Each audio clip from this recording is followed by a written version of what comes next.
ತೊಂದ್ರೆ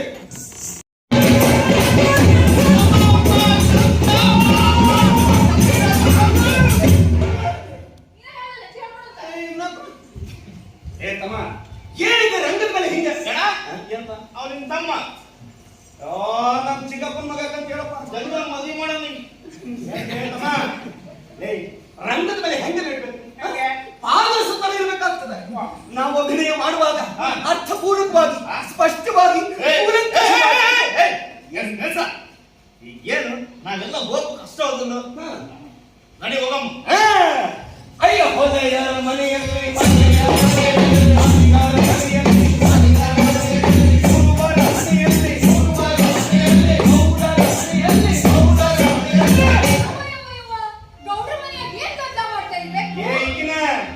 ಬಾಡು ತಿನ್ನೋದು ನೋಡಬೇಕು.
ಸಾಧ್ಯವಿಲ್ಲ.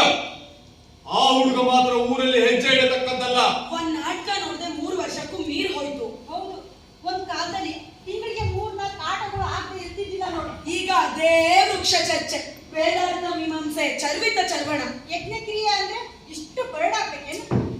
ಆದ್ರೆ ಅವನೇ ಹಾಕ್ಬೇಕಾ ತಂಡಕ್ಕೆ?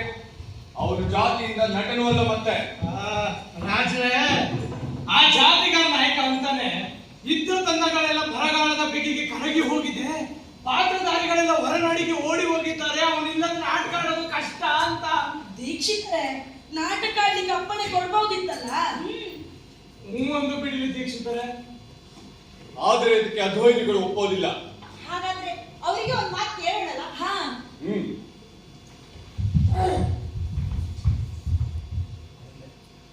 ಅಧ್ವರಿಗಳೇ, ಅಧ್ವರಿಗಳೇ,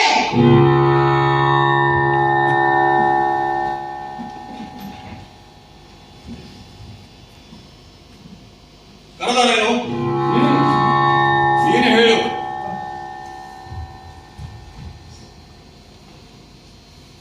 ವಿಷಯ ಇಷ್ಟೇ, ಜಾತಿಗಾರರದೊಂದು ತಂಡ ಬಂದಿದೆ. ಯಜ್ಞದ ಸೇವಾರ್ಥ ಅಂತ ಒಂದು ನಾಟಕ ಆಡ್ತಾರಂತೆ. ಈ ದುರ್ಭಿಕ್ಷದಲ್ಲಿ ಎಲ್ಲಿಂದ ಬಂತು ಈ ತಂಡ? ಅದೇ ಅದೇ ಈ ತಂಡ ಬದುಕಿ ಉಳಿದದ್ದೇ ಆಶ್ಚರ್ಯ. ಅಲ್ಲಿ ನಿಂತಿದ್ದಾನಲ್ಲ, ಅವನೇ ಜಾತಿಗಾರ ನಾಯಕ. ಒಂದು ಆಯ್ಕೆ ಮಾಡ್ಕೊಡ್ಬೇಕು ಅಂತಾನೆ.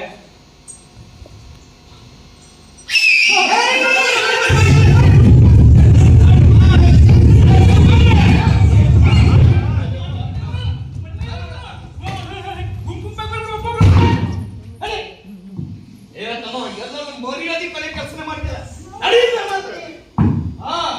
ಏನು ಹೇಳದಿದ್ರು ಅರ್ಥ ಮುಖ ಮಾಡಿ ಕೂಗಿ ಹೇಳಬೇಕು. ಹಾ, ಒಂದು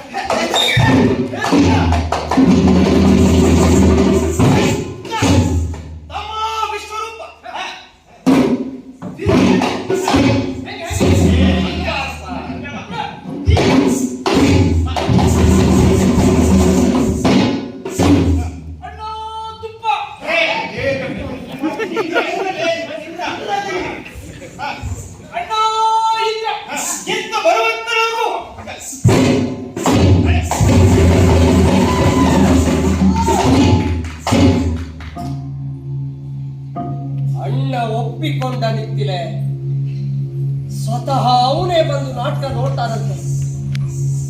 ಆದ್ರೆ ನೀನೀಗ ಎಲ್ಲಿದ್ದಿ? ನೀನಿಲ್ಲಿ ಯಾಕಿಲ್ಲ ನಿಂತಿಲೆ? ನಿಂತಿಲೆ, ನಾಟಕದಲ್ಲಿ ನಾನು ಪಾತ್ರ ಹಾಕ್ತಿದ್ದೇನೆ, ನೀನ್ ನೋಡ್ತಿದ್ಯೇನು? ನೋಡು, ದಯಮಾಡಿ ನೋಡು, ಎಲ್ಲಿಂದಾದ್ರೂ ನೋಡು. ಇಷ್ಟು ವರ್ಷ ಹಂಬಲಿಸಿದ್ದಕ್ಕೆ ಈ ಹೊತ್ತು ಈ ಮುಹೂರ್ತ ಕೂಡು ಬಂದಿದೆ. ಆದ್ರೆ ನಿನಗೂ ಗೊತ್ತು, ನನಗೂ ಗೊತ್ತು, ನನ್ನ ಅಣ್ಣನಿಗೂ ಗೊತ್ತು, ನಿಜವಾದ ನಾಟಕ ಇದಲ್ಲ. ಇದು ಪುರಾಣದಿಂದ ಎರವಲು ತಂದ ಕಣ್ಕಟ್ಟು. ನಿಜವಾದ ನಾಟಕ ಇನ್ನೆಲ್ಲೋ ಆರಂಭವಾಯಿತು 1 ತಿಂಗಳ ಹಿಂದೆ.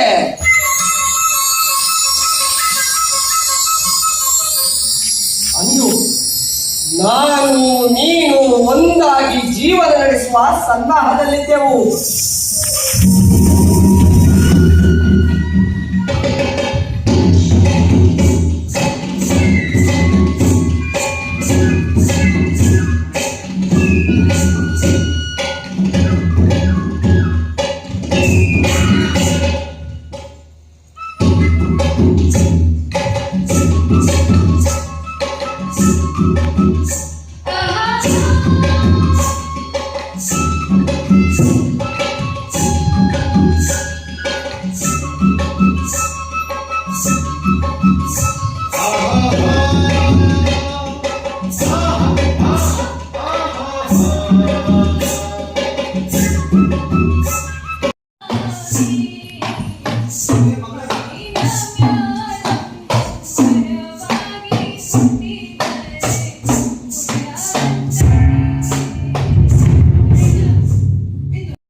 ಇಷ್ಟೆಲ್ಲ ತಪಸ್ಸು ಮಾಡಿದ ಮೇಲೂ ನೀನು ಬೆಳೆದೇ ಇಲ್ಲ. ಇನ್ನು ಆ ಹುಡುಗಾಟ ನೆನಪಿಟ್ಟಿದ್ದೀಯೇನು? ನನ್ನ ಪಾಲಿಗೆ ಆ ಗಳಿಗೆ ಎಂದೋ ಮಾಸಿ ಹೋಯಿತು. ನಿನ್ನ ಇಂದ್ರ ಅಮರನಾಗಿರಬಹುದು, ನಾನಲ್ಲ. ನನ್ನ ಮೊಲೆ ಈಗ ಸಡಿಲು ಬಿದ್ದು ತೂಗತಿದ್ದಾವೆ. ಹಾ, ಈ 4 ದಿವಸ ನಿನ್ನನ್ನು ನೋಡಿ ನನ್ನ ಕೈಕಾಲುಗಳು ತಣ್ಣಗಾಗ್ತಿದ್ವು. ಈಗ ಪಾಪ ಅನ್ನಿಸ್ತದೆ. ನನ್ನ ಮಾತು ಕೇಳಿ ನಿನಗೆ ಸಿಟ್ಟು ಬಂದ್ರೆ ಹೊರಟು ಹೋಗುವುದಿಲ್ಲ. ನೀನು ಹೋಗಬೇಕು. ಇಲ್ಲಿರಲಿಕ್ಕೆ, ಈ ಪರ ಪುರುಷರ ಜೊತೆಗೆ ಇರಲಿಕ್ಕೆ ಅಡ್ಡಿ ಇಲ್ಲ ಅಂತ. ನಾನು ಹೊರಟು ಹೋಗೋದಿದ್ರೆ ಎಂದೋ ಹೊರಟು ಹೋಗ್ಬೇಕಿತ್ತು. ನೀನು ಮಾತಿಗಾಗಿ ಹಸಿದು ಕೂತಿದ್ದೇನೆ ಅಂದೆಯಲ್ಲ, ಅದಕ್ಕೂ ಮೊದಲೇ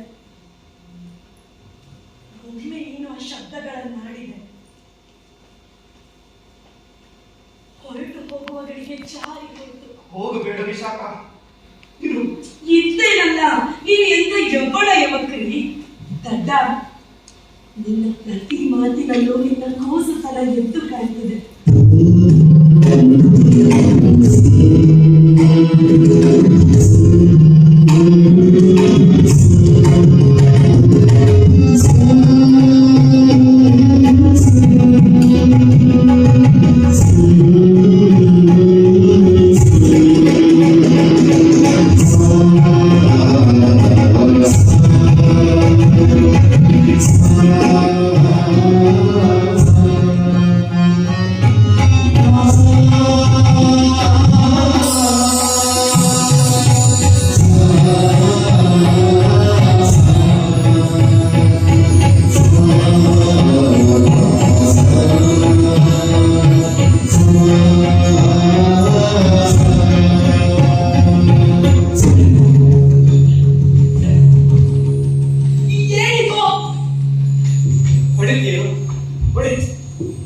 ಕೊಡ ಇಸಿದ್ದು ನಿನ್ನನ್ನು ಹೊಡೆಯಲಿಕ್ಕೆ ಅಲ್ಲ ಯವಕ್ರಿ.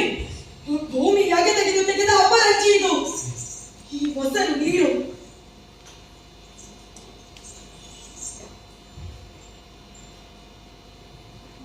ನಿನಗೂ ಮಾತಿನ ಹಸಿವು, ನನಗೂ ಮಾತಿನ ಹಸಿವು.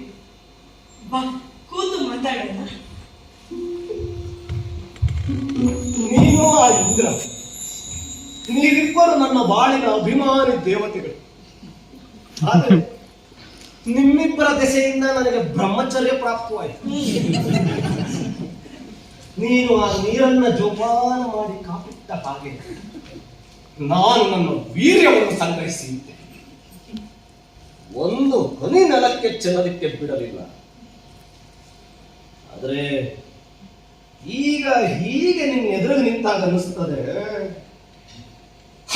ಹೋದಯಾಗಿಂದ್ರ ಆ ಜ್ಞಾನವೇ ನನಗೆ ಬೇಡ. ನಾನು ಅಜ್ಞಾನಿಯಾಗಿ ಇರ್ತೇನೆ. ನಾನಿನ್ನೂ ಅಜ್ಞಾನಿ, ನನಗೇನು ಗೊತ್ತಿಲ್ಲ.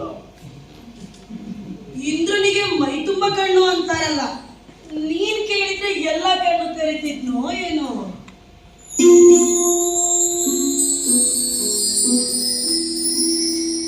ಸುಮ್ಮನಿರು.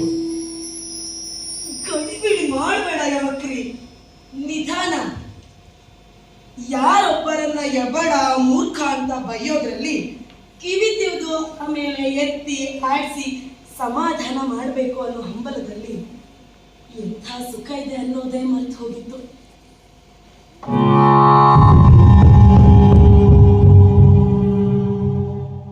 ಯವಕ್ರಿ, ನೀನು ತಪಸ್ಸಿಗೆ ಅಂತ ಹೊರಟು ಹೋದೆ. ನನ್ನ ಲಗ್ನ ಆಯ್ತು. ನಿಮ್ಮಪ್ಪ ಖುಷಿಯಿಂದ ನಲಿದಾಡಿರ್ಬೇಕಲ್ಲ. ನಾನು ಹೋದೆ, ಮಹರ್ಷಿ ರೈಭ್ಯನ ಮಗ ಅಳಿಯನಾಗಿ ಸಿಕ್ಕ ಅಂತ. ಹೌದು, ಅಪ್ಪನ್ಗೇನೋ ಸಂತೋಷನೇ ಆಯ್ತು. ನನಗೆ ಮನ್ಸಿರ್ಲಿಲ್ಲ. ಆದ್ರೆ ಕೇಳುವವರು ಯಾರು?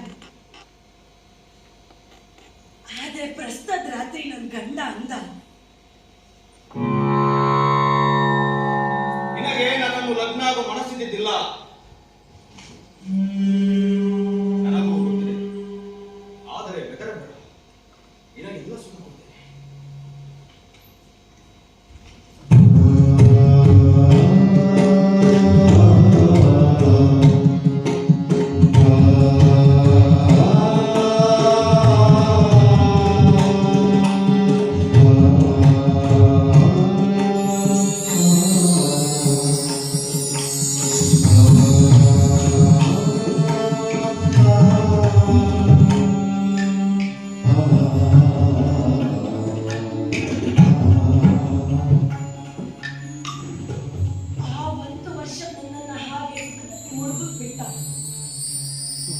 ಎಲ್ಲ ದುಡ್ಡು ಕೊಟ್ಟು ನಿನ್ನನ್ನ ಮನಸ್ಸೇ ಬಿಟ್ಟ.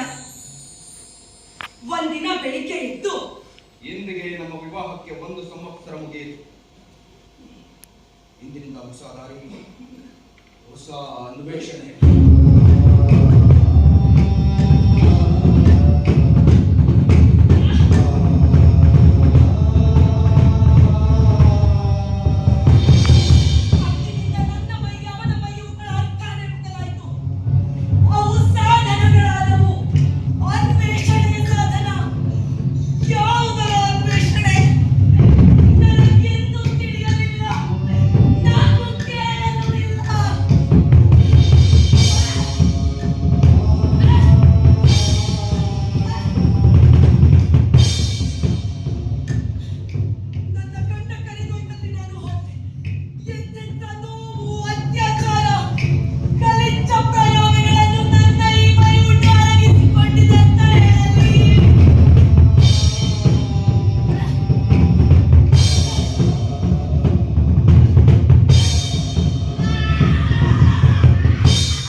ಯಾಕೋ ನೋಡು, ನೀನ್ ಎಲ್ಲೂ ಹೋಗ್ಬೇಡ, ನಾನು ಹೇಳ್ತೀನಿ ಅವನಿಗೆ ತಪ್ಪದೆ ಹೇಳು. ಏನ್ ಕೂತೋ? ಅಯ್ಯೋ, ಅಲ್ಲಿ ಹೊತ್ತಾಗ್ತಿದೆ, ನಿಂತಿಲ್ಲ ಕಾಯ್ತಿರ್ತಾಳೆ, ನಾನು ಪಂಚಾಯತಿಗೆ ಹೋಗ್ಬೇಕು. ಏ ಹುಡ್ಗ! ಏ ಹುಡ್ಗ! ನಾನು ಹೇಳ್ತೀನಿ ತಪ್ಪದೆ ಹೇಳು. ಕೇಳಿ! ಯಾಕ್ರಿ? ಯಾಕ್ರಿ? ಅನಾಹುತ ಮಾನವರಿಗೆಲ್ಲ ಗೊತ್ತಾಗೋಗಿದೆ. ಅವ್ರ ಕೃಷ್ಣರಾಗಿ ನಿನ್ನ ವಿನಾಶ ಮಾಡಿಬಿಡ್ತೇನೆ ಅಂತಿದ್ದಾರೆ. ಅವ್ರ ಕೃತ್ಯ ಪ್ರಯೋಗ ಮಾಡ್ತಿದ್ದಾರೆ. ಅಡ್ಡಿ ಇಲ್ಲ. ರೈತ ಮಹರ್ಷಿ ನನ್ನ ವಿರುದ್ಧ ಯಕಶ್ಚಿತ್ ಮಂತ್ರಗಳನ್ನ ಬಳಸಲಿಲ್ಲ, ಮರ್ಯಾದೆ ತೋರಿಸಿದ ಹೆಮ್ಮೆಯ ವಿಷಯ. ಯಾಕ್ರಿ? ನೀನು ನಿನ್ನ ತಂದೆ ಆಶ್ರಮಕ್ಕೆ ಹೋಗು, ಆಮೇಲೆ ಮಾತಾಡೋಣ. ದಯಮಾಡಿ ಹೋಗು. ಹೆದರಬೇಡ ಶಾಖ, ಇದರಲ್ಲಿ ಅನಪೇಕ್ಷಿತವಾದದ್ದು ಏನೂ ಇಲ್ಲ. ಈಗ ಈ ಕಮಂಡಲುವಿನಲ್ಲಿ ನೀರು ಮಂತ್ರಿಸಿ ಇಟ್ಟಿದ್ದೇನೆ. ಆ ರಾಕ್ಷಸ ಬರಲಿ, ನಾನು ಈ ಮಂತ್ರೋದಕ ಅವನ ಮೇಲೆ ಪ್ರೋಕ್ಷಣೆ ಮಾಡಿದ್ರೆ ಸಾಕು, ಅವನು ನಿಶ್ಚಯಿತನಾಗ್ತಾನೆ. ನೀನು ಇಲ್ಲಿಗೆ ಬರುವ ಕಾರಣ ಇದ್ದಿದ್ದಿಲ್ಲ, ಆದರೂ ಬಂದಿದ್ದು. ಇದು ಹೀಗಾಗುತ್ತದೆ ಎಂದು ನನಗೆ ಗೊತ್ತಿತ್ತು. ಇನ್ನು ಮುಂದೆ ನೀನೇ ನೋಡ್ತೀಯ. ಯಾಕ್ರಿ? ಇದೆಲ್ಲ ಬೇಕಾಗಿಲ್ಲ. ನೀನು ನಿನ್ನ ತಂದೆ ಆಶ್ರಮ ಸೇರಿಕೊಂಡ್ರೆ ಸಾಕು, ಅಲ್ಲಿ ಒಂದು ದಿವಸ ಉಳಿದ್ರೆ ಸಾಕು, ಮುದಿ ಬೆದರ್ಗೊಮ್ಮೆ ಸಾಯ್ತದೆ. ಈ ನೆವದಿದ್ದಾದ್ರೂ ಸಜೀವ ಸುತ್ತು ಬೂದಿ ಆಗ್ತದೆ. ಆಗಲಿ ಅದೇನು ಶಾಖ, ಒಂದು ಕಾಲದಲ್ಲಿ ನೀನು ನನ್ನನ್ನು ಸಂತೈಸ್ತಾ ಇದ್ದೆ. ನಾವು ಚಿಕ್ಕವರಿದ್ದಾಗ ನನ್ನ ತಂದೆಗೆ ಆಗುತ್ತಿದ್ದ ಅಪಮಾನಕ್ಕೆ ನಾನು ಕಣ್ಣೀರು ಹಾಕಿ ಬಂದಾಗ ನೀನು ಅದನ್ನು ಒರೆಸಿದ್ದಿ. ನಪ್ಪ ಎಂಥ ಪಂಡಿತ, ಜ್ಞಾನಿ, ದಾರ್ಶನಿಕ. ಆದರೆ ಅವನ ಅಣ್ಣ ಈ ರೈತ್ಯ ಅವನಿಗೆ ಮುಂದೆ ಬರಲಿಕ್ಕೆ ಎಡೆನೇ ಕೊಟ್ಟಿಲ್ಲ. ಯಾವ ಸನ್ಮಾನವೂ ಅವನತ್ತ ಹೋಗದಿರೋ ಹೋಗೆ ನೋಡಿಕೊಂಡ. ಎಲ್ಲ ಗೌರವ ರೈತ್ಯನಿಗೆ. ಒಬ್ಬನನ್ನ ತೀರದಲ್ಲೂ ಕಂಡ ಹಾಗೆ ಕಂಡು ಇಲ್ಲ. ಯಾಕ್ರಿ? ಹಳೆಯ ಹಾಗೆಲ್ಲ ಹೀಗೆ ಹಳೆಯದಾಗಿ ಹೋಯ್ತು ಅಂತ ತಿಳಿದುಕೊಂಡಿದ್ದೇನು ವಿಶಾಖ? ರಾಜ್ಯದಲ್ಲಿ ಕ್ಷಾಮ ಬಂದು ಈ 7 ಸಂವತ್ಸರಿಕ ಸತ್ರ ಆದಾಗ ಅದರ ಧ್ವರ್ಯೂಪದ ಅಪ್ಪನಿಗೆ ಬರಬೇಕಿತ್ತು. ಅದು ಆ ರೈತನ ಮಗ ಪರಾವಸುಗೆ. ನನ್ನ ಗಂಡನಿಗೆ ಆಮಂತ್ರಣ ಬಂದಾಗ ನಿನ್ನ ತಂದೆ ಅವರು ಬಂದು ಅರಸಿ ಹೋಗಿದ್ರು. ಅದೇ ತುಳಿದಷ್ಟು ತುಳಿಸಿಕೊಳ್ತಿದ್ದ ನನ್ನ ಅಪ್ಪ. ಮುಖದ ಮೇಲೆ ಉಗುಳಿದಷ್ಟು ಒರೆಸಿ ಕ್ಷಮಿಸಿ ಬಿಡ್ತಿದ್ದ. ಅವನನ್ನು ಹಾಗೆ ಕಂಡಾಗೆಲ್ಲ ಅವನ ಮೇಲೆ ನನಗೆ ಸಿಟ್ಟು ಬುಗಿಲ್ಲ ಅಂತ ನಿಂತಿತ್ತು. ಯಾಕೆ ಇವನು ತನ್ನ ಅಧಿಕಾರದ ಮಹತ್ತೆಯನ್ನು ಕಸಿದುಕೊಳ್ಳುತ್ತಿಲ್ಲ? ಯಾಕೆ ನಿಷ್ಕಾರಣವಾಗಿ ಈ ಅವಹೇಳನಗಳನ್ನು ಸಹಿಸಿಕೊಳ್ತಾನೆ? ನಾನು ಕಾಡಿಗೆ ಹೋಗಿ ತಪಸ್ಸು ಮಾಡೋದಕ್ಕೆ ನನ್ನ ಅಪ್ಪನು ಕಾರಣ.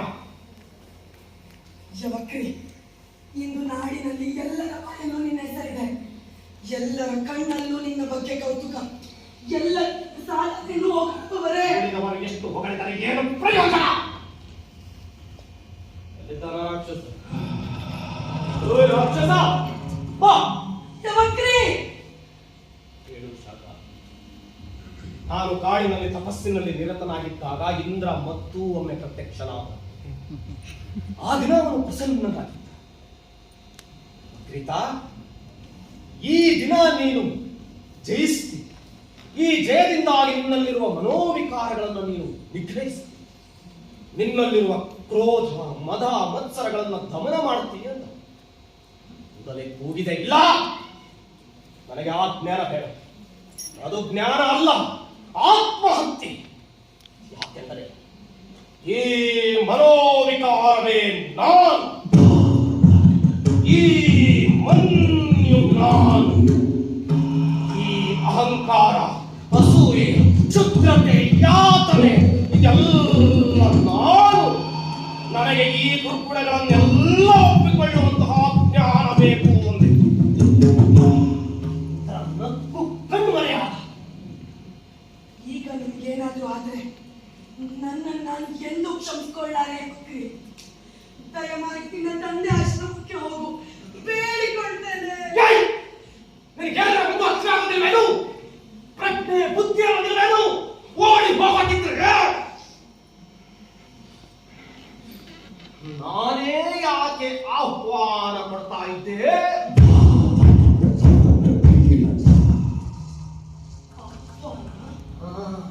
ಏನ್ ಅಪಮಾನ? ಇದೆಲ್ಲ ತನ್ನಷ್ಟಕ್ಕೆ ತಾನೇ ಆಗುತ್ತಿದೆ ಅಂತ ತಿಳಿದುಕೊಂಡಿದ್ದೇನು ವಿಶಾಖ? ನಿನ್ನ ಮೈದುನ ಸರಿಯಾದ ಹೊತ್ತಿಗೆ ಹಳ್ಳಕ್ಕೆ ಹೇಗೆ ಬಂದ? ಎಂದೋ ಬರಬೇಕಿದ್ದ ನಿನ್ನ ಮಾವ ಈ ದಿನವೇ ಆಶ್ರಮಕ್ಕೆ ಯಾಕೆ ಮರಳಿದ? ಸಾಕು, ಇನ್ನೇನು ಹೇಳ್ಬೇಡಿ. ನನಗೇನೂ ಗೊತ್ತಾಗ್ಬೇಕಾಗಿಲ್ಲ. ತಪ್ಪು ನನ್ನದು.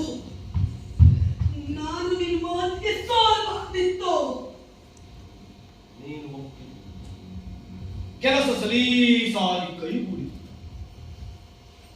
ನೀನು ಒಪ್ಪದೆ ಹೋಗಿದ್ದೆ.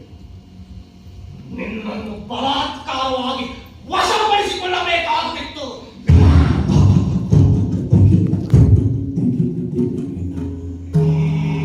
ಯಾವ ಗಳಿಗೆ ಎತ್ತರವಾಗಿ ಬಾಳು ತುಂಬಿಕೊಂಡು ಹೊರಗಿದೆಯೋ ಆ ಗಳಿಗೆ ಇಲ್ಲ. ಅತ್ತರೈಭ್ಯಾಪರಾವಸ್ತು ಇತ್ತ ನಾನು. ಈಗ ಇಡೀ ಜಗತ್ತಿಗೆ ಗೊತ್ತಾಗ್ತದೆ ಯಾರು ಶಕ್ತಿವಂತ ಅಂತ. ನಾವು ಅಗ್ನಿ ಪ್ರವೇಶ ಮಾಡೋದನ್ನು ತಪ್ಪಿದ್ದಲ್ಲ. ಆಗ ನಿನ್ನ ಗಂಡ ಏನು ಮಾಡ್ತಾನೆ ನೋಡೋಣ. ಮುಂದುವರಿಯುವಂತ ಯಜ್ಞ ಮಂಟಪದಲ್ಲಿ ಅಡಗಿಕೊಂಡು ಕುಳಿತಿರ್ತಾನೋ, ಹೊರಗೆ ಬಂದು ನಮ್ಮನ್ನ ಎದುರಿಸುತ್ತಾನೋ ನೋಡೋಣ.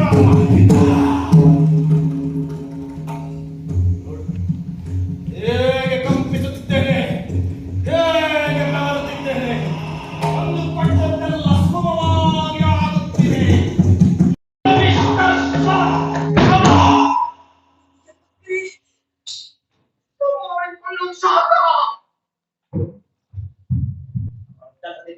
ಮಾಡಿದ್ದು ನಿನ್ನ ಮಾವ ಮತ್ತು ನಿನ್ನ ಗಂಡ ನನ್ನ ಕಡೆಗೆ ತಿರಸ್ಕಾರದಿಂದ ನಕ್ಕು ಕುಂಡೆ ತಿರುಗಿಸ್ತಿದ್ರು. ನನ್ನ ಅಪ್ಪನಿಗೆ ಮಾಡಿದ ಹಾಗೆ ನನ್ನ ಕಳಕ್ಕೆ ಎಳೆಯೋದಕ್ಕೆ ಒಂದೇ ಉಪಾಯವಿತ್ತು. ಪರ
ಹೋದ್ರು ನೋಡು, ಅದರಲ್ಲಿ ನಂದು ಏನು ತಪ್ಪಿಲ್ಲ. ಅದನ್ನೆಲ್ಲ ಹೇಳಿ ಏನು ಪ್ರಯೋಜನ?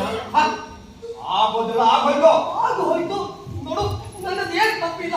ನಾನು ದಾರಿಯಲ್ಲಿ ಬರ್ತಾ ಇದ್ದೆ, ದೂರದಲ್ಲಿ ಯವತ್ರಿ ಕಾಣಿಸ್ದ.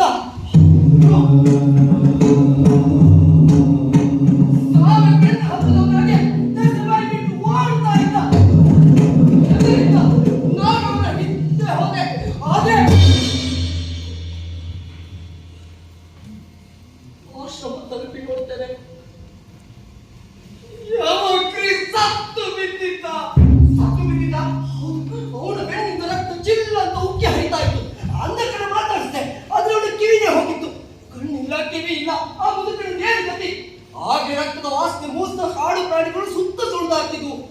ಅವು ಯಾವತ್ತೂ ನನ್ನ ಹರಿದು ತಿನ್ನದ ಬಿಡ್ತಿರ್ಲಿಲ್ಲ. ಆ ಶವವನ್ನು ಅಲ್ಲಿ ಹೇಗೆ ಬಿಟ್ಟು ಬರೋದು? ನನ್ನ ಜಾಗದಲ್ಲಿ ನೀಗಿದ್ರೆ ಏನ್ ಮಾಡ್ತಿದ್ದೆ? ನೀನು ಮಾಡಿದ್ದನ್ನೇ ಮಾಡ್ತಿದ್ದೆ. ಹೌದಲ್ಲ, ನಾನು ಹಿರಿಯರಿಗೆ ಇದನ್ನೇ ಹೇಳ್ತೀನಿ. ಅವರ ಕಾಲು ಹಿಡಿದು ಭಿನ್ನವಿಸ್ಕೊಡ್ತೀನಿ. ಅವರೆಲ್ಲ ನಾಳೆ ಬೆಳಿಗ್ಗೆ ಅರ್ಧ ಗಂಟೆ ಬಂದ್ರೆ ಸಾಕು. ನಾಳೆ ಹರಸ್ಲಿಕ್ಕೆ, ನನ್ನ ನಿಟ್ಟಿಲೆಯನ್ನ ಆಶೀರ್ವದಿಸ್ಲಿಕ್ಕೆ. ಹಿರಿಯರು ನಿಮ್ಮನ್ನ ಹರಿಸಲಿಕ್ಕೆ ಬಂದಿದ್ರು, ಆದ್ರೆ ನೀನೇ ಬರಲಿಲ್ಲ. ಈಗ ನಿಂತರೆ ಇನ್ನೊಬ್ಬ ಹುಡುಗನನ್ನ ಮದುವೆ ಆಗ್ಬೇಕಂತ ತೀರ್ಮಾನವಾಗಿದೆ. ನಮ್ಮವರ ಒಕ್ಕರದವನೇ.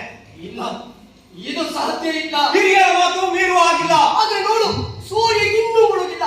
ಸೂರ್ಯ ಮುಳುಗುವವರೆಗೂ ಪಂಚಾಯಿತಿ ಇರ್ತದೆ ಅಂತ ನಿಂತಿನ ಹೇಳಿದ್ದು. ಹೌದು, ಈ ಅಪ್ಪನ ಕೈಯಲ್ಲಿ ಅಚಾತುರ್ಯ ಆಯ್ತು ನಿಜ. ಆದ್ರೆ ಅವನು ಕಾದು ಕಾದು ಕೇಳಿದ್ದ, ಅವಮಾನದಿಂದ ಕುದಿಸಿದ್ದ.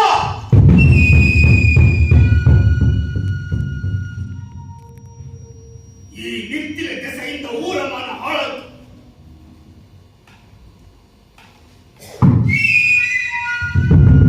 ಈಗಿನ ಯಾರು ಲಗ್ನ ಮುಂದೆ ಬರ್ತಾರೋ ಅವರಿಗೆ ಕೊಟ್ಬಿಡ್ತೀನಿ.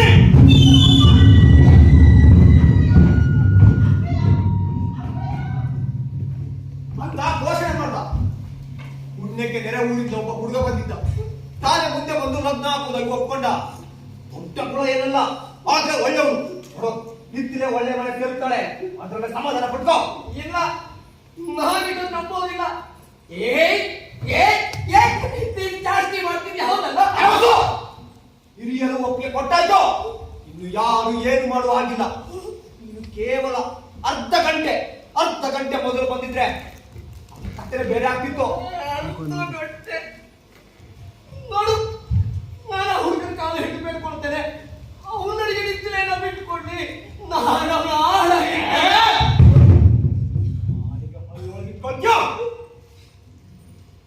ಒಂದು 5-6 ದಿನಗಳಲ್ಲಿ ನಿಂತಿಲ್ಲ ಲಗ್ನ ಆಗೋದಿದೆ. ನಾನು ಏನ್ ಮಾಡ್ಲಿ? ನನ್ನ ತಪ್ಪಿಗೆ ನನ್ನ ಮೈ ಮಾಂಸದ್ದು ನಿಮ್ಮ ದೇವರಿಗೆ ದಂಡ ಕೊಟ್ಟೇನು? ಹೋಗು, ಮನೆಗೆ ಹೋಗು. ಇಲ್ಲ, ನಾನು ಹೋಗೋದಿಲ್ಲ. ನನಗೆ ನಿಂತಿಲೆ ಬೇಕು. ನಿಂತಿಲೆ ನಿಂತಿಲೆ ನಿಂತಿಲೆ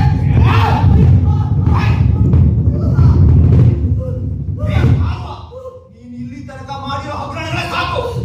ಇದು ಮಂದಿ ಎದುರಿಗೆ ಅವಳು ಮಾನ ಕಳೆದೆ, ಮತ್ತೆ ನಾಚಿಕೆ ಗಡು ಮಾಡಬೇಡ.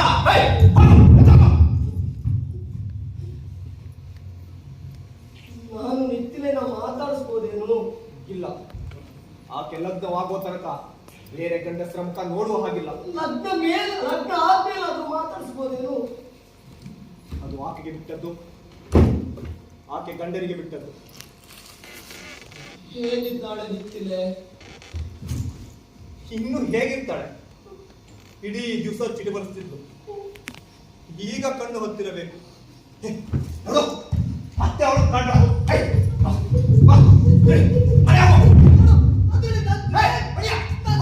ತಪ್ಪಿದೆ.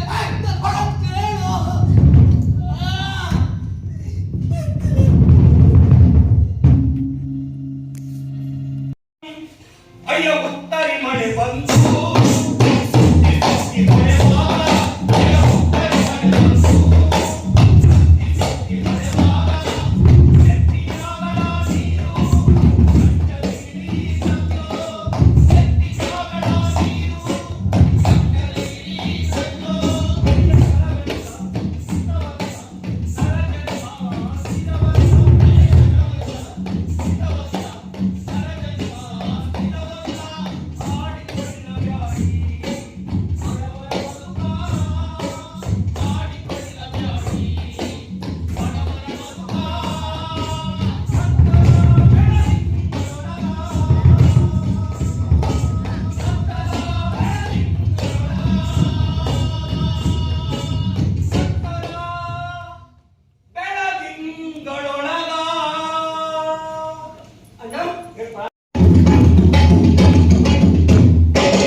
ನಾವು ಬಹುರೂಪಿಗಳು ಇನ್ನ ರೂಪನೇ ಬದಲು ಮಾಡ್ಬಿಡ್ತಿದ್ವಿ. ಅಣ್ಣ ಅವರು ಬೇಟೆಗಾರರು.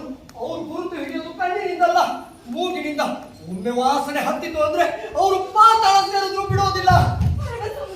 ಏನೇ ಆಗ್ಲಿ ನೀನಿಗೆ ಇಲ್ಲೇ ಇರ್ಬೇಕು. ಮತ್ತೆ ನೀನೇನ್ ಮಾಡ್ತಿ? ಎಲ್ಲಾದ್ರೂ ಕಾಡಲ್ಲಿ ಆಡ್ಕೊಳ್ತೇನೆ. ಇದೇನು ಕಣ್ಣು ಮುಚ್ಚೆ ಕಾಟ ಅಂತ ತಿಳ್ಕೊಂಡೇನು? ನೀನಲ್ಲಿ ನಾನಿಲ್ಲಿ. ನಿನಗೆ ಅನಿಸ್ತದೆ ನನ್ನ ಗಂಡನ ಕೈಯಲ್ಲಿ ನನಗೆ ಸಾಯ್ಬೇಕು ಅಂತ ಬೈಕೆ ಹತ್ತಿದೆ ಅಂತ ತಿಳ್ಕೊಂಡೇನು? ಅವರಿಬ್ರು ಬೇರೆ ಬೇರೆಯಾಗಿ ಬಂದಿದ್ರೆ ಏನು ಅರ್ಥ ಮಾಡುವುದಿತ್ತು. ಅವರಿಬ್ರು ಜೋಡಿಯಾಗಿ ಬಂದಿದ್ದಾರೆ, ಅದು ನೋಡಿ ನನ್ನಿಂದ ಚೆಲ್ಲಂದು. ಅಯ್ಯೋ ನಾನಿನ್ನು ಚಿಕ್ಕವಳು, ನನಗೆ ಸಾಯಿಸ್ಬೇಕಾಗಿಲ್ಲ. ನಾನೇನ್ ಮಾಡ್ಲಿ? ನಿಂತಿರೆ ಅಳುಬೇಡ. ನೋಡು, ನೀನು ಹೊತ್ತು ಮೂಡೋದ್ರೊಳಗೆ ಹೋಗೋದು ಹೌದಾದ್ರೆ ಹೆಚ್ಚು ಹೊತ್ತಿನೀಗ ನಾನೇನ್ ಮಾಡ್ಲಿ ಹೇಳು? ಲೇ ತಮ್ಮ, ನಮ್ಮ ನಾಟಕದಲ್ಲಿ ಒಂದು ಪಾತ್ರ ಏ, ಮೋಜಿಗಳನ್ನ ಹೇಳಿದ್ದು. ಈ ಯತ್ನ ಮುಗಿಯತ್ತಂತ ನೀನು ಇಲ್ಲದೆ ಹೋದಾದ್ರ ನಮ್ಮ ನಾಟಕದಲ್ಲಿ ಬಣ್ಣ ಹಾಕೋದಿಕ್ಕೆ ಏನು ಅಡ್ಡಿ? ಸುಮ್ಮನಿರ್ತೀಯಾ? ಏನಂತೆ ಅಣ್ಣ? ಅವ್ವ ಅರವಸು ಈಗ ತಲೆ ಕೊಡು ತೋರಿಸ್ತಾ ಗಂಧರ್ವ ಕುಳಿತ ಹಾಗೆ. ನೀನಿಲ್ಲಿ ಕೂತ್ನಲ್ಲಿದ್ದಾಗ ನಾನು ನಾಟಕ ಆಡೋದೇನು? ಕಾಲು ನನಗೆ ಮನೆ ಇದ್ದಾಗೆ ಅಲ್ಲೇನೋ ಕೂತಿಲ್ಲ. ಅವ್ವ ನೋಡ್ರಿ, ನಾವು ಮಹಾ ಸ್ವಾರ್ಥಿಗಳು. ನಾವಲ್ಲ, ನೀನು ಬದುಕಲ್ಲಿ ಬಿಡಿ. ಈ ಎತ್ತುಗಳಿಗೆ ಒಂದು ಆಟ ಆದ್ರೆ ಇದೊಂದು 3-4 ತಿಂಗಳು ನಾನು ನನ್ನ ಹೆಂಡ್ರು ಮಕ್ಕಳು ನಿಂದೆ ಬದುಕೋತಾಗಿ ಅಷ್ಟೇ ಅಲ್ಲ ತಮ್ಮ, ನಿಮ್ಮ ಬಗ್ಗೆ ಯೋಚನೆ ಮಾಡಿ. ಆದ್ರೆ ಅರವಸು ಎಂತ ಪಾತ್ರ ಹಾಕಿಲ್ಲ. ಈಗ ಆಗ್ತಿದೆ ನಮ್ಮ ಕೈಯಲ್ಲಿ. ಏ ತಂಗಿ, ಈ ಕಸುಬು ನಮ್ಮ ರಕ್ತಗಳಿಗೆ ಹರಿತದ. ಅಷ್ಟು ಗೊತ್ತಿಲ್ಲದೆ ನಾನು ದುಡುತ್ತಿದ್ದೇನು? ಯಾವ ಪ್ರಸಂಗ ಆಡೋದು ಅಂತ ಮುಂಚಿತವಾಗಿ ಒಳಗು ಹಾಕಿ ಇಟ್ಟಿದ್ದೆ. ಏ ತಮ್ಮ, ಯಾವುದಿಲ್ಲ ನಮ್ಮ ಪ್ರಸಂಗ ಇಂದ್ರನುಂಟೋ ಸುರಕಾಣಂ. ರಾಜಕಾರಣಿ ಬಲಿಗೆ ರೋಷವೇಷ ಅಬ್ಬರ ದೊಡ್ಡ ಮುಡಿತ. ಉಚ್ಚಾರ ಶುದ್ಧವಾಗಿದೆಯಲ್ಲ, ಅದು ಮುಖ್ಯ. ಈ ಮಾತಿನ ಫಲಿಕೇನು? ನನ್ನ ಮಕ್ಕಳು ತಿಂದ ಹಾಗೆ ತಿಂದ ಹಾಕ್ಬಿಡ್ತೀನಿ. ಅವ್ವ ಇಬ್ರು ಯೋಚನೆ ಮಾಡಿ ನಾವು ಶಿಕ್ಷಣ ಸಿದ್ಧ ಮಾಡ್ತೀನಿ. ಇಷ್ಟಿವೆ? ನಾನು ಏನ್ ಮಾಡ್ತೀನಿ? ನಿನ್ನ ಅಣ್ಣ ನನ್ನ ಎದುರಿಸು. ಕೋಪದಿಂದಲ್ಲ, ನಾಟ್ಯದಲ್ಲಿ ನೀನೆಂಥ ನಟ ಅನ್ನೋದು ನಾವು ನಿಂಗೆ ತೋರಿಸು. ಈ ಸಿಟ್ಟು ಸೇಡು ಎಲ್ಲ ಮರಿತಿ ನೀನು. ನಾನು ಹೊರಟೇನೆ. ನಾಟಕ ಮುಗಿದ ಗಳಿಗೆಗೆ ಅಕ್ಷರ ಹತ್ರ ಬಂದ್ಬಿಡು. ಇಂದ್ರನ ವೇಷ ಹಾಕೋದಿಲ್ಲ ಅನ್ನೋದೇ ಒಳ್ಳೇದಾಯ್ತು. ಯಾಕೆ? ಅವನು ಅಮರ. ಸಾವೇ ಗೊತ್ತಿಲ್ಲದವನ್ಗೆ, ಸಾವೇ ಬೇಡವಾದವನ್ಗೆ ಏನ್ ಗೊತ್ತಿದ್ದಿತ್ತು? ಅಂಥವನು ಏನು ಹುಟ್ಟಿಸ್ಬಲ್ಲ. ನನಗೆ ವೃತ್ರನೇ ಪ್ರೀತಿ, ಕೆಟ್ಟ ಬಳಿಕ ಕೂಡ ತಾನಾಗೆ ಸಾವನ್ನಪ್ಕೊಳ್ತಾನೆ. ನನಗೆ ಎಷ್ಟೋ ಸಲ ಅನ್ನಿಸ್ತದೆ, ನಾನು ಬಾಡಿ ಉದುರೋದಿದೆ ಅಂತ ಮೊದಲೇ ಗೊತ್ತಿದ್ದಿದ್ರೆ ಹೂವು ಎಂದಾದ್ರೂ ಅರಳ್ತಿರ್ವೇನು. ಕನಸು ಜಾತಿಗಳನ್ನ ಕನಸಿದ್ರೆ ನಾವು ಮನಸ್ಸು ಕೊಟ್ಟು ಕಲಿ ಮಳೆಗೆ ಹದ ಆಗು. ಆತು. ನಿನ್ನ ಕುಣಿತಕ್ಕೆ ಮಳೆ ಆಗ್ಬೇಕು ನೋಡು.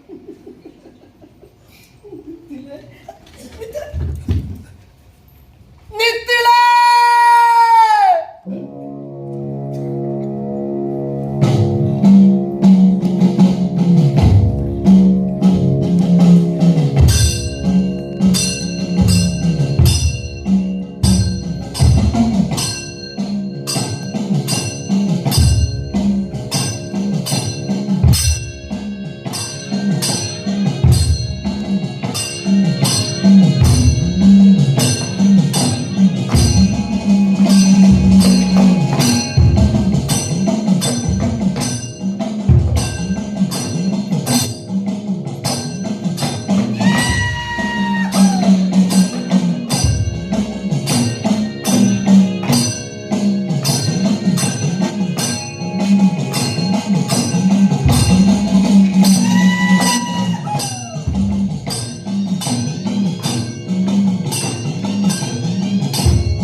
ಹೊಟ್ಟೆ ಸುಸ್ತದೆ.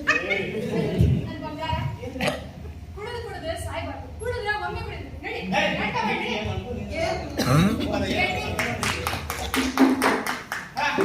ಮಾತಾಡ್ತೇವೆ. ಯಾವುದಾರು ತಮ್ಮ ನಾಮಾಂಕಿತವೇನು?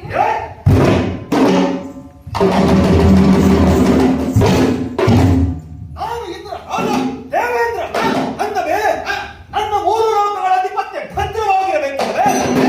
ಆದರೆ ಏನು ಹೇಳಿದೆ? ಏನ್ ಹೇಳ್ತಿ? ನನ್ನ ತಂದೆಯಾದ ಪ್ರಜಾಪತಿಯು ಮರ್ಚಲೋಕದ ಒಬ್ಬ ಯಕಸ್ಥಿತಿ ಹೆಣ್ಣನ್ನು ಮೋಹಿಸಿ ಮನುಷ್ಯ ಯೋನಿಯಲ್ಲಿ ಒಬ್ಬ ಮಗನನ್ನ ಪಡೆದಿದ್ದಾನೆ. ಅವನೇ ಆ ವಿಶ್ವರೂಪ. ಗ್ರಹಣಕ್ಕೊಳಗಾದ ಚಂದ್ರನಂತೆ ನನ್ನನ್ನ ಮುಕ್ಕುಳಿಸಿದೆ. ಏ ಅಣ್ಣ, ಅದು ಮುಕ್ಕುಳಿಸಿದೆ ಅಲ್ಲ, ಮಸುಳಿಸಿದೆ. ಈ ವಯಸ್ಸಿನ ಸಲ ನೋಡ. ನನ್ನನ್ನ ಮಸುಳಿಸಿದೆ. ಹೇಗಾದರೂ ಮಾಡಿ ಅವನನ್ನು ನಾಶ ಮಾಡುವುದು ನನ್ನ ಕರ್ತವ್ಯವಾಗಿದೆ. ಆದರೆ ಹೇಗೆ ಮಾಡಲಿ? ಹೇಗೆ ಮಾಡ್ತಿ?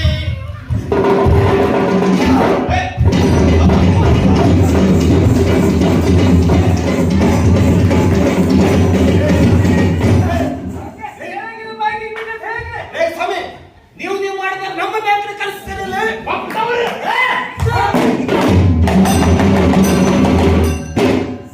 ಅಣ್ಣ ವಿಶ್ವರೂಪ, ನೀನು ಕ್ಷೇಮವಲ್ಲವೇ?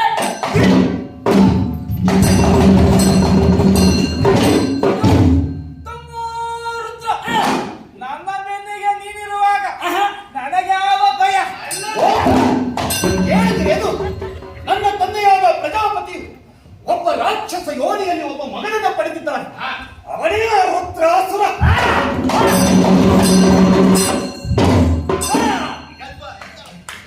ಅವನಿಗೆ ಪಾತಾಳ ಲೋಕದ ಮುಕುಟವನ್ನು ತನ್ನ ಶಿರದ ಮೇಲಿಟ್ಟು ರುದ್ರ ಇಂದ್ರನ ಕುಹಕದಿಂದ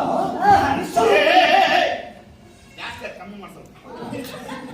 ವಿಶ್ವರೂಪನನ್ನು ಕಾಪಾಡು ಎಂದು ಅಭಯವನ್ನಿಟ್ಟಿದ್ದಾನೆ. ಈಗ ಸದಾಕಾಲ ರುದ್ರ ವಿಶ್ವರೂಪನ ಮೇಲಿರ್ತಾನೆ. ಆಗ ನಾನು ನನ್ನ ಆಸ್ಥಾನದ ಸುಂದರಾತಿ ಸುಂದರಿಯ ರಂಭೆ ಊರ್ವಶಿ ಬೇಡಿಕೆ ಇಲ್ಲೇ ಯಾವುದು ಕಾರಣ ಬಾರ ನೋಡಪ್ಪ, ನಾನು ತಿಲೋತ್ತಮೆ ತಿಲೋತ್ತಮೆ ಅಂತ ಕರಿ ಅವಾಗ ಬರ್ತೀನಿ. ಅವ್ವ ಹಳದಿ ನಿಂಗವ್ವ. ಸರಿ ಸರಿ ಕೈ ಹಾಕಪ್ಪ, ಬಾಯ್ ಕೈ. ದೇವಾ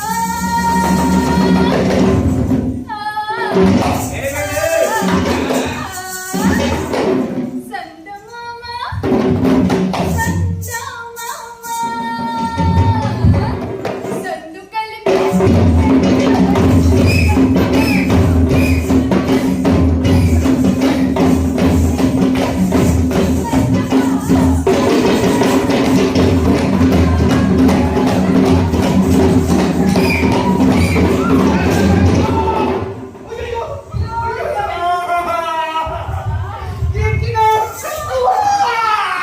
ಏನು ರಚಿಸಿದೆ?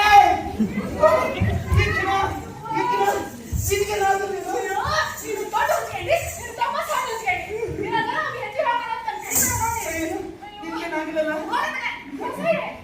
ಏನಿಲ್ಲೋತ್ತಮೆಯ ಸಂಗೀತ ಸಂಮೋಹನ ಶಕ್ತಿ. ನಿನಗೆ ನಾಟ. ನನಗೇನಾದ್ವೇ ಇನ್ನು 5 ಆಗ್ತದ. ಹೌದಾ ಹುಡುಗ? ಈ ವಿಶ್ವರೂಪನನ್ನ ಎಲ್ಲಷ್ಟು ವಿಚಲಿತಗೊಳಿಸಲಿಲ್ಲ. ಈಗ ಸದಾಕಾಲ ರುದ್ರ ವಿಶ್ವರೂಪನ ಬೆನ್ನಿಗಿರ್ತಾನೆ, ವಿಶ್ವರೂಪ ಅವರ ಬೆನ್ನಿಗಿರ್ತಾನೆ. ಇವರಿಬ್ಬರನ್ನ ಹೇಗೆ ಬೇರ್ಪಡಿಸುವುದು ಎನ್ನುವುದೇ ದೊಡ್ಡ ಸಮಸ್ಯೆಯಾಗಿದೆ. ಯೋಚಿಸಿ. ಆಭರಣ ತಂದೆಯಾ? ಅಣ್ಣ, ನೀವೇ ಹೇಳ್ಕೊಟ್ಟಿದ್ರು ಮೊನ್ನೆ. ಓ, ಅದನ್ನ ಹೇಗೆ ಮಾಡ್ತೀಯ? ಅದು ಮೊದಲೇ ಹೇಳ್ಬೇಕು. ಈಗ ನನ್ನ ತಪ್ಪು. ಹೌದಾ? ತಮ್ಮ. ಲೇ ವಿಶ್ವ, ಏನ ಮಾಡ್ತೀಯ? ಏಯ್, ಇದು, ಏಯ್, ಇದು ತಿಂದು ನಮ್ಮ ಹಂದಿ ಮಾತ ಏನಂತ ಗೊತ್ತಿಲ್ಲ. ಏಯ್, ನಡೆದುಕೊಂಡು ಹೋಗು. ನಾ ಮಾಡಿಲ್ಲ. ಅರೆ ಮಾತು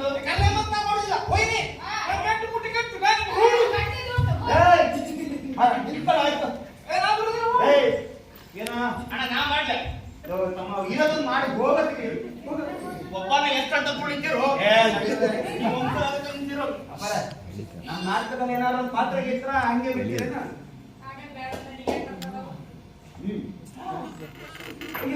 ಮತ್ತೆ ನೀವ ಬರ್ತೀರೇನ್ರಿ? ನಾಗಿಡ್ತೀರಲ್ಲ ಹೆಚ್ಚು.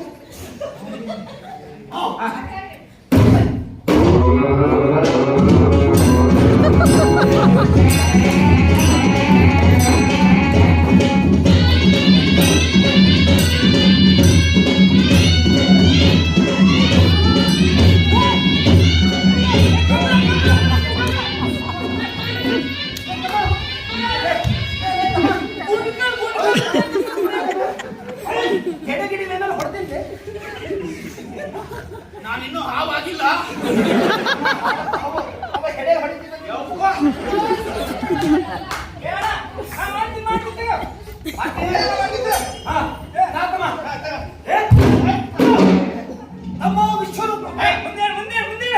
ನಾನೊಂದು ಯತ್ನವನ್ನು ಆರಂಭಿಸುತ್ತೇನೆ.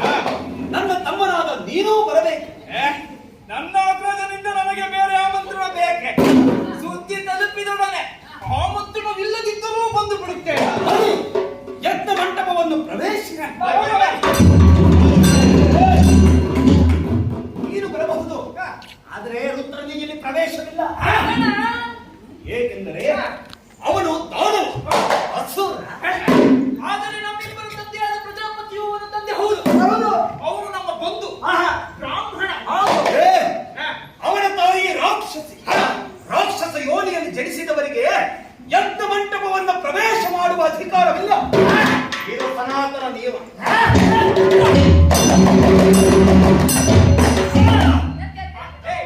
ಹಾಗಾದರೆ ಸರಿ. ತಮ್ಮ ರುದ್ರ, ನೀನು ಇಲ್ಲೇ ಇರು, ನಾನು ಹೋಗಿ ಬರ್ತೀನಿ. ನಮ್ಮ ತಂದೆಯಾದ ಪ್ರಜಾಪತಿಯು ಸದಾಕಾಲ ನಿನ್ನನ್ನು ಸಂರಕ್ಷಣೆ ಮಾಡಬೇಕಂತಲೇ ನನಗೆ ಜನ್ಮವಿತ್ತಿದ್ದಾನೆ. ಅಲ್ಲದೆ ನಿನ್ನನ್ನು ಎಂದೆಂದು ಅಗಲಿ ಇರಬಾರದೆಂದು ಆಜ್ಞಾಪಿಸಿದ್ದಾನೆ. ಹೆದರಬೇಡ ರುದ್ರ. ಇಂದ್ರನೇ ಅಭಯವಿದ್ದಿದ್ದಾನೆ. ಏನು ಅಪಾಯವಿಲ್ಲ. ಅಣ್ಣ, ಈ ದೇವತೆಯರನ್ನು ನಂಬ ಕೂಡದು. ಅವರು ಮೌನಕ್ಕೂ ಎರಡೆರಡು ಅರ್ಥ ಕೊಟ್ಟು ಮಾತನಾಡಬಲ್ಲರು. ಆದ್ದರಿಂದಲೇ 33 ದೇವತೆಗಳಿಗೆ 66 ಮೌನವಿದೆ ಎಂಬ ಗಾದೆ ಮಾತಿಲ್ಲವೇ? ಆದರೆ ಅಣ್ಣನ ಮಾತನ್ನು ಮೀರಲು ಸಾಧ್ಯವಿಲ್ಲ. ರುದ್ರ, ನೀನು ಇಲ್ಲೇ ಇರು, ನಾನು ಹೋಗಿ ಬರ್ತೇನೆ.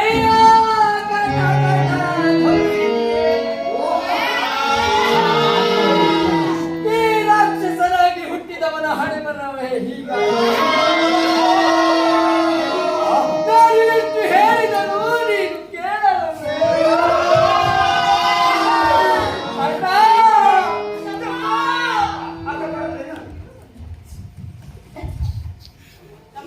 ತುಂಬಾ ಚೆನ್ನಾಗಿ ಮಾಡಿ, ಹೀಗೆ ಮಾಡಿ.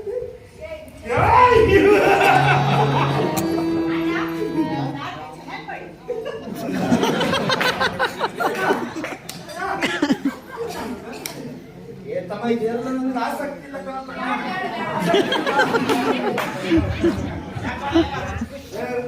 ಎಲ್ಲರೂ ಸೇರಿ ನನ್ನನ್ನೇ ತೊಳೆದು ಬಿಟ್ರಲ್ಲ. ಆಯ್ತು ಅಣ್ಣ, ಹೋಗಿ ಬಾ. ಸರಿ.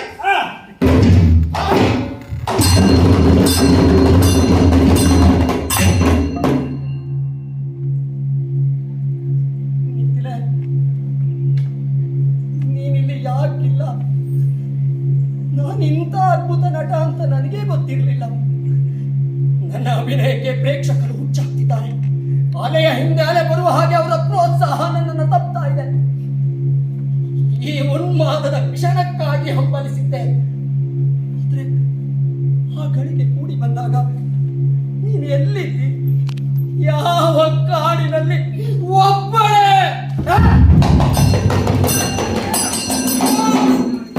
ನಮಸ್ಕರಿಸುತ್ತೇನೆ.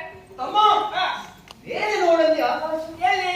ಇಲ್ಲಿ ನೋಡು, ಇಲ್ಲಿ ನಡಿ. ಯಜ್ಞ ಮಂಟಪವನ್ನು ಪ್ರವೇಶಿ.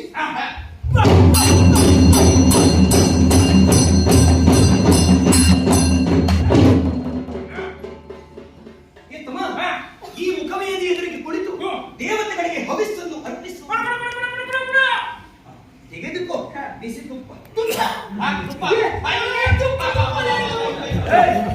ವಿಶ್ವ ಪಾತ್ರ ಮಾಡೋ ವಿಚಾರ ನಾಗಬೇಡಿ.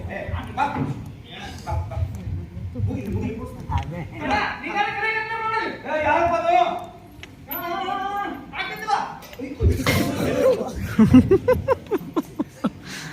ಅಮ್ಮ, ಈಗ ದೇವತೆಗಳಿಗೆ ನಮಸ್ಕರಿಸು.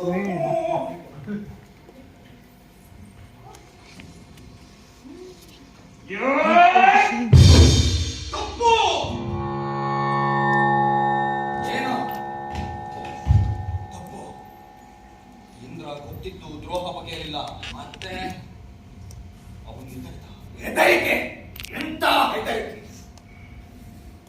ಯಜ್ಞಕುಂಡದ ಪಕ್ಕದಲ್ಲಿ ಒಂದು ಮುಖ. ಯಾರ ಮುಖ ಅದು? ನನ್ನ ತಂದೆಯದೇನು ಅಥವಾ ನನ್ನ ತಮ್ಮನದು? ಅವನು ಮಂದಬುದ್ಧಿ, ಆದರೆ ಎಲ್ಲ ಗುಟ್ಟನ್ನು ಬಲ್ಲ. ನನಗೆ ಹೇಳದೆ ಅಥವಾ ನನ್ನದು ಮುಖ. ಯಾವ ಒಂದು ಕಿಡಿಯ ಸಿಡಿಲು ಅವನ ಎದೆಯನ್ನು ಸೀಳಿ ಹೋಯ್ತು. ಕಾಲಿನಿಂದ